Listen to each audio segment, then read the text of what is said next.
Hello साथीहरू, आज चाहिँ म फ्री फायर खेल्न गइरहेको छु। आज मेरो दिदीले मलाई उसो गरिरहेछ, के भन्छ च्यालेन्ज गरिरह 1v1 उस डन्लोसमा हेडसट ओन्ली है। अब चाहिँ म्याच स्टार्ट भइसक्यो। अब छिटो गरौँ। अब हेडसट हान्ने उसलाई चाहिँ हेडसट हान्न अहिले फेरि एफ जान्छ, हेर्दै जानुहोस्। अहिले एकैछिन पछि 2 राउन्ड भएपछि एफके जान्छ। म चाहिँ बिन्दास पारामा हो, यस्तो वान ट्याप हान्यो त्यसलाई ग्लोल आँडै पाँडै लगाइदिने एउटा मात्रै हो। अब ग्लोल तुको मिस आहा मिठो गरी लाग्यो लभली। त्यसलाई इमोट देखाउँछ अहिले हेर्दै जानुहोस्। लभली लाग्छ कि कस्तो लभली हानेको हाने त्यो एफके जानेमा नजिकै हानेन। M500ले म त M500 कति खेल्छु, मजाको चाहिँ एक्सपर्ट हो M500मा।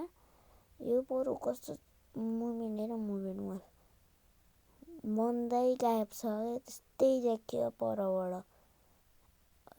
यसरी फाल्दै स्टिङ गर्दै ग्लु आँडा पाडै राख्छ।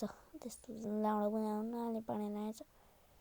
म यता छु, त्यो उतापट्टि ल्याइराख, कस्तो साइको आइज हान लभली ओ ग्लु कहाँ ल्यायो हो नि भन्दै कि ग्लु कहाँ माथि लेखाइदिए आउँ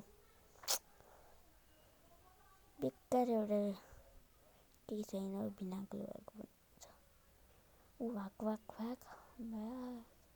अब त्यसलाई ठिसानी मिस ओ नो मिस भयो गाइस, मिस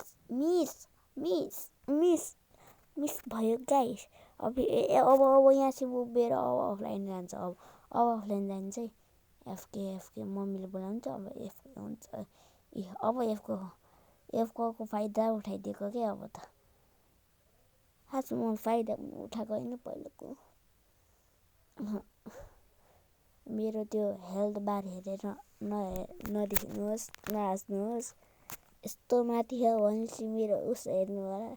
2 फिङ्गर हो म, तपाईँ कुन फिङ्गर हो प्लिज भन्नु, तपाईँ कुन फिङ्गर हो। आजको भिडियो यस्तो दामी हुन्छ नि, कमेन्टमा भन्नु ल। अफलाइन म चाहिँ परबाट हान्ने कोसिस गरेर थिएँ, अनि झुकेर अगाडि गएर अनि पछाडिबाट हाने P90 प्याराफोराले यस्तो झ्याउला थियो नि। इमोट देखाइदिएको म त कति इयर्स ओल्ड हो भनेर पनि ट्याग गर्नु है। तल सब्सक्राइब गर्न नबिर्सिने होला। तपाईँको भाइ हो नि म त, सानो युट्युबर हो पो तपाईँहरू पो ठुलो युट्युबर हो र। सात्विक लाका गेमर जस्तो ठुलो गेमर हुनेको मेरो सपना थियो। के गर्नु भएन, हामी त सानो त्यही माथि सर्ट पनि हालेर हुन्न। अब के गर्ने, सब्सक्राइबर पनि 10 हो कि कति हो, 10 पनि होइन क्या, 9 हो कि 8 हो कि 7 हो। यस्तो सब्सक्राइबर लाइक गर्नु न होला के। म पनि त तपाईँको भाइ हो नि। म त अझै 11 वर्षको मान्छे हो। म 49 लेभलको।